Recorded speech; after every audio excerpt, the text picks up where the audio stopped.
Hello there, sword friends. Today I'm going to tell you about this sword right here. It is the Hanwei Golden Oriole. Now, this video unfortunately is going to lack anything particularly exciting. I'm still a little bit under the weather, still have some ailments plaguing me, and I don't really feel up to swinging it at anything.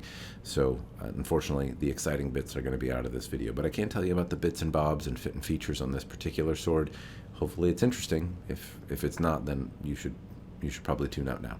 But if it is, then stick around. This is the original version of the Hanwei Golden Oriole. I have no idea exactly how much they went for in the way back when, but nowadays you can buy a new version of the Hanwei Golden Oriole for a little over $800 on Cult of Athena. And I'll link that in the description down below, though admittedly this sword is quite a bit different than the newer version that is available today.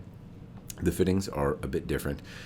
I don't like the fittings on the new one as much, and the profile of the blade is a little bit different as well, though in silhouette they bear a lot of similarities in kind of general proportion. Anyway, this video is really only applicable to the original version. I think the original version has a special kind of zazz to it that unfortunately is lacking in the newer version, but that's my personal take. Unfortunately, I don't have a newer version to compare and contrast the old one with, but I will try to give you some overviews and bits and bobs and features. Every now and again, they do come up secondhand. I will probably eventually be selling this one because it's not to my personal taste, spoiler, but anyway, they do come up secondhand from time to time.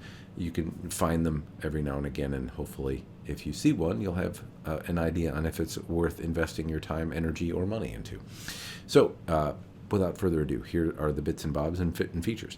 This is the kashra, the end cap, the pommel, the bit here, and I'm going to harp on this for a minute, and that is to say that I think this demonstrates what Hanwei is really capable of. And I talk about Hanwei's casting quality and fittings quite a bit.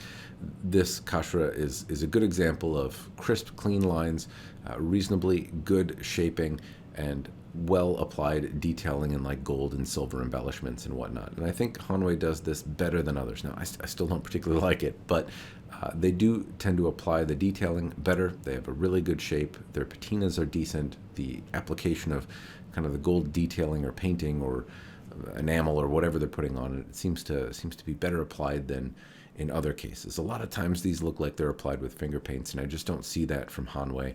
You can generally rely on them for some pretty good casting quality.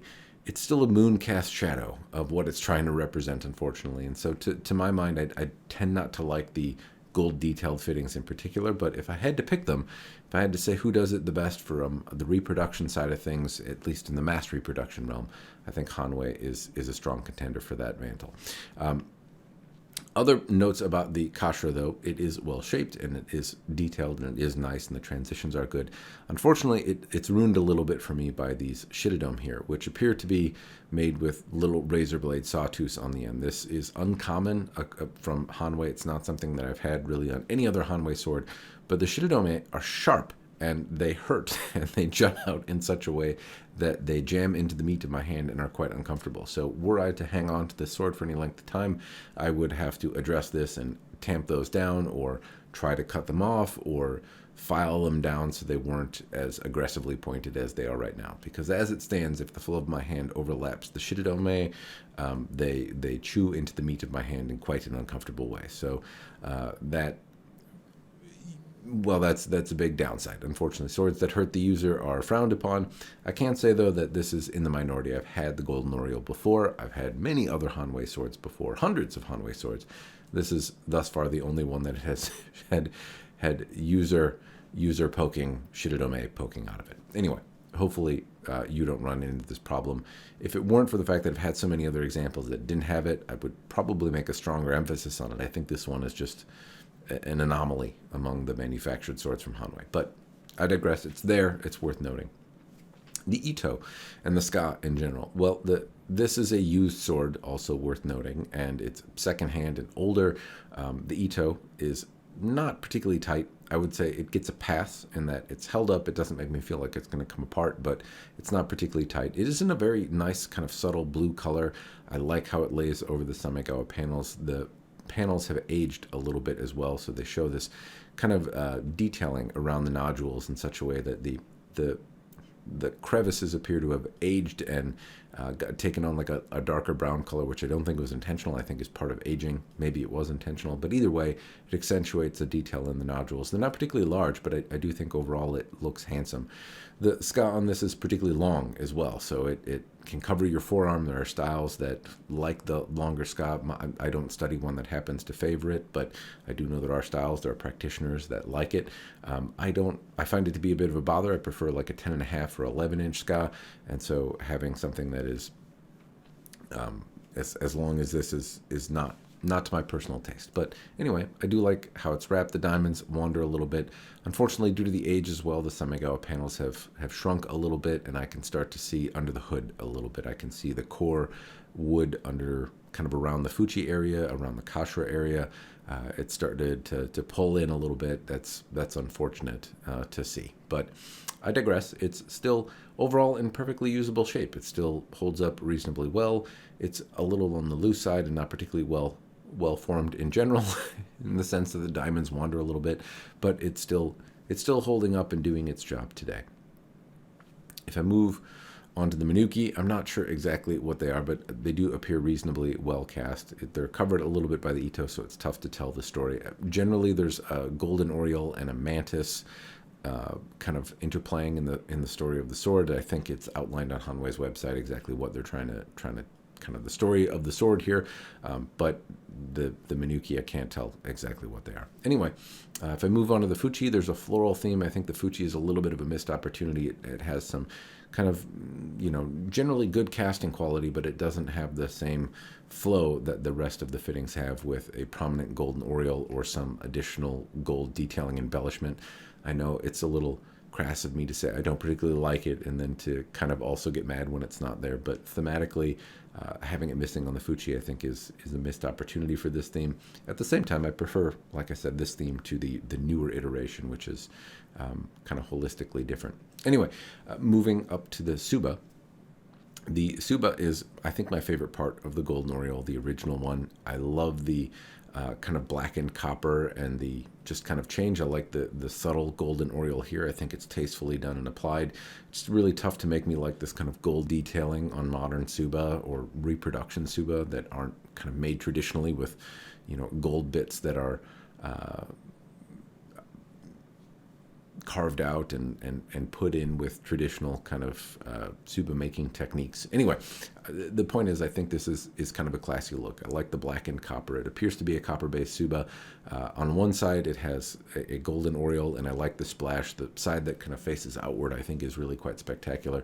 The reverse side is a little lackluster. It's got like a mantis on it. It's carved in a little bit. It's common enough even historically to have less elaborate faces on Suba. One side, the side that typically faced out, would often have a more elaborate theme to it and have more decoration, be ornate, and the side that pointed at the business end of somebody, if your sword was out, was typically or could be less elaborate. Not to say they always were. Anyway, one side is a little less showy than the other, but I do happen to really like this theme of the Golden Oriole katana. It's I think what really separates my like of the old version versus the new one. I happen to really like this particular theme on the Golden Oriole, and this particular Suba I think is one of Hanwei's most tasteful.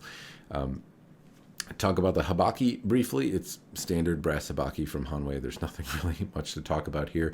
Opportunities on many Hanwei swords to have more elaborate habaki than they do. I don't know that a lot of people care though, so I can certainly understand if they're trying to keep costs down why doing a simple brass habaki would be the way to go.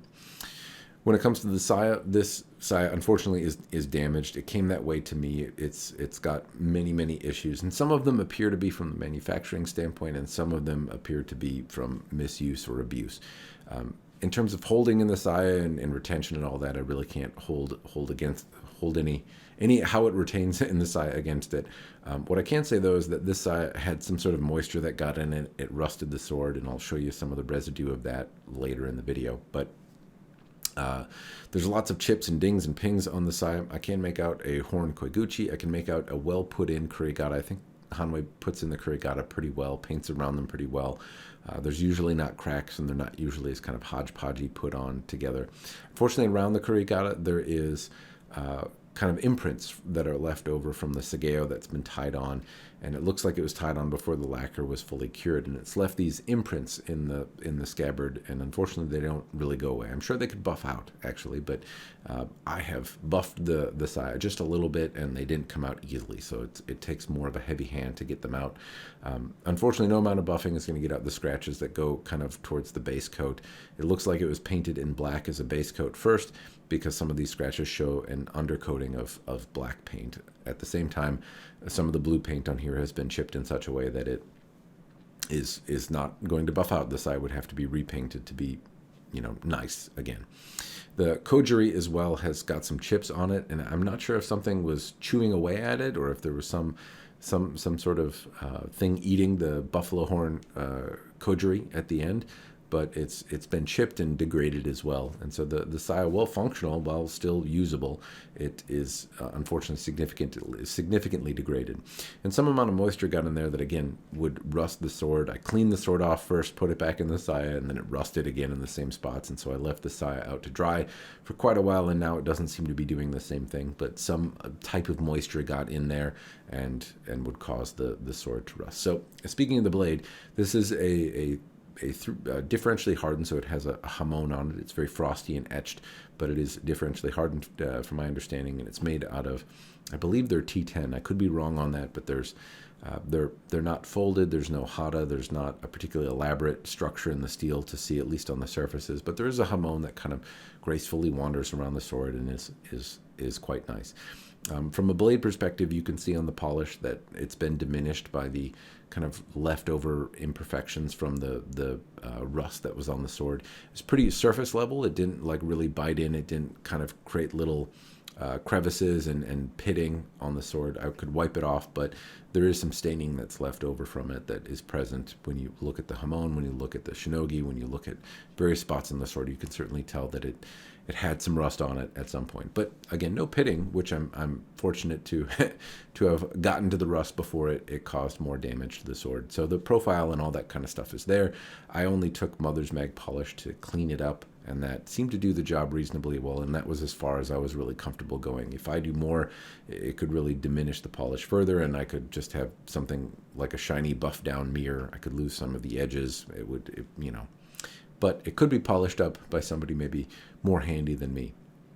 Anyway, you can make out reasonably clean lines. There are some surface ripples, pretty common to see on Hanwei.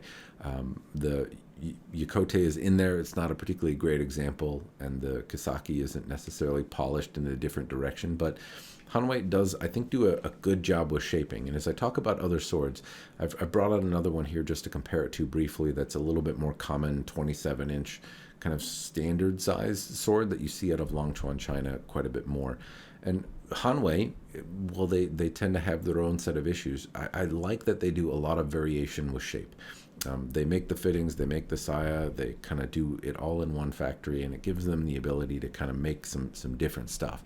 And a lot of swords don't tend to vary much in shape, but Hanweis offer a few, well, at least a little bit more variety in shape and distal taper and profile that you don't necessarily see as much in the kind of little bit more bog standard item out of Longchuan, China, that tend to have a lot more consistent shape across a lot of different vendors out there. Hanwei mixes it up a little bit across their models, and I really have come to appreciate that over the years.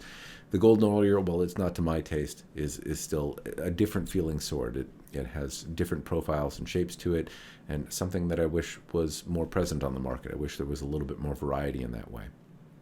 Anyway, that's the general outline of the Golden Oriole, some of its fit and features. Hopefully it's been an interesting video to see. Do I think it's worth it today? I will tell you that right now they're, again, a little over $800. This video doesn't really apply to the new one. The Golden Oriole, honestly, isn't generally to my taste. At $815, I would say the long ska and the kind of lack of features on it make me think your money could generally go a little bit further elsewhere. But if you're able to find a secondhand one at a reasonable price, I happen to really like the Suba on this one, and the shape, if it suits you, is kind of fun and a little bit different, and something that, despite its kind of long handle, still feels pretty graceful in the hand. I could do without the pointy shirodome on it. and without the rust. But apart from that, this one is still a pretty fun example. Anyway, that's what I've got. Hopefully the video's been helpful. Cheers, and thanks for watching.